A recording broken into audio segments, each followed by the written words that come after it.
तरुण बांधवांना विनंती आहे, एवढ्या वेळी अशी क्रांती करायची आहे, इथं येऊन वारंवार भेटून वारंवार सांगून हे याच्यासाठी चाललंय की ही लढाई खूप मोठी आहे. देशातलं सर्वोच्च हे पद आहे आणि हे पद का जर भाव आपण गाठलं ना, एका सरपंचाला साध्या जर का आपण या ठिकाणी खासदार केलं तर उद्या आपला आमदार शेतकऱ्याचा पोरगा असणार आहे, जिल्हा परिषद सदस्य शेतकऱ्याचा पोरगा असणार आहे, पंचायत समिती सदस्य शेतकऱ्याचा पोरगा असणार आहे. आणि शेतकऱ्याचं पोरगा जर का व्यवस्थित गेलं ना साहेब, शेतकऱ्याच्या मालाला हमी भाव असणार आहे. शेतकऱ्यांचे पोरं जर का व्यवस्थित गेले तर शाहू फुले आंबेडकरांच्या विचाराचं, छत्रपती शिवाजी महाराजांच्या स्वप्नातलं बळीचं राज्य, शेतकऱ्यांचं राज्य पुन्हा आल्याशिवाय राहणार नाही.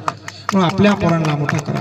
ज्याला नागरणं माहितीये, वखरणं माहितीये, कोळपणं माहितीये, फवारणं माहितीये, पिकवायचं कसं ते माहितीये, बाजारात विकायचं कसं ते माहितीये, अशा माणसाला त्या दिल्लीच्या तख्तापर्यंत पोहोचवा. तो तुमच्यासाठी अर्ध्या रात्री